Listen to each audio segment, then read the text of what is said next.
The Baba Sali, Chapter 2, Marriage and Continued Growth.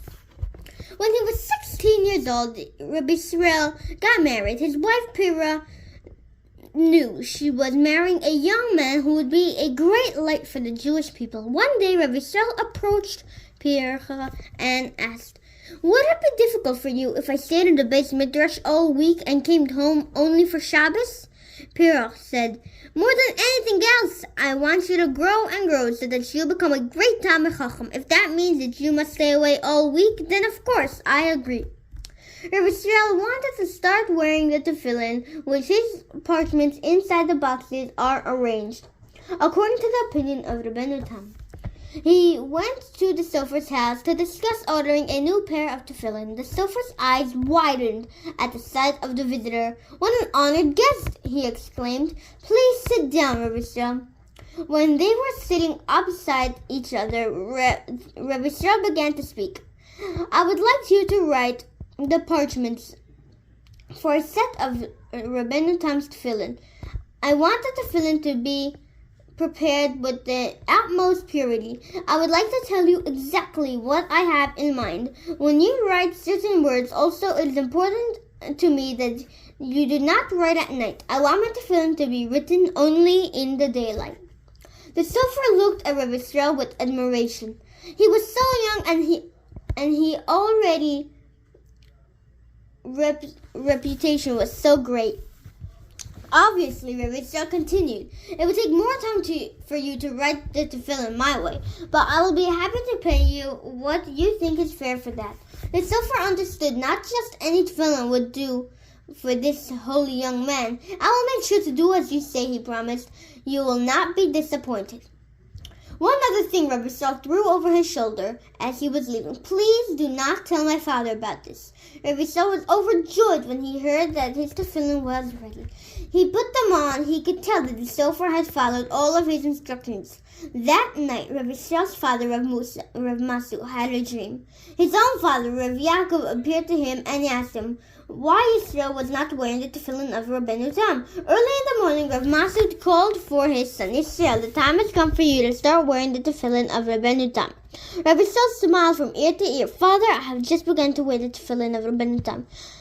The smile on Rav Masud returned just as big. "Heaven has confirmed that your time was perfect." That day, the family made a festive Suda in honor of the special occasion. A short 1.5 years after Rav Israel's wedding, when Rav Israel was nearly 18, his father was nifta. The family was brokenhearted. Eventually, Rav David took over his father's position. Rav Israel yearned for his brother to teach him the secrets of the Torah, known as Kabbalah. Rav David told him to begin studying on his own. "When you find something difficult to understand, I will help you," he said. Slowly but surely, Rav Israel mastered this very special part of the Torah with the help of his brother and other teachers. At the beginning of World War I, France invaded North Africa and took over most of Morocco. A year after the French invasion, some of the local Arabs took back parts of Morocco, including Tiferet. The Jews of Tiferet, the French tried to get the area back, and this caused a lot of fighting near the Jews' neighborhood. But Rabbi Israel was able to ignore the shooting and bombing and focus entirely on his studies. When bombs began to fall, he made his way to a secure place under the steps and continued learning. During the war, Rav David was killed. Rav Israel was terribly sad. His brother had meant so much to him. He was not only his brother. Given their big age difference, Rav David had been like a father to him, and he was his teacher as well. Because Rav David had no sons, the people wanted Rav Israel to take his place. However, Rav Israel did not want to become a Rav because he knew that he would not be able to learn as much Torah or continue his secret fast and do other things that he did to bring himself closer to Hashem. Rav Israel decided to prepare his brother's writings for print. He thought that if he studied what Rav David had written, this would cause his neshama to rise higher and higher in Shemayim. The nearest place Rav Israel could print books was in Eretz Israel, so he decided to make his way there. When Rav Israel arrived in Yerushalayim, he was 31 years old. He stayed at the home of Rabbi Yosef Shula. and he asked only one thing from him, that he give Rabbi a key to the local mikveh as for food.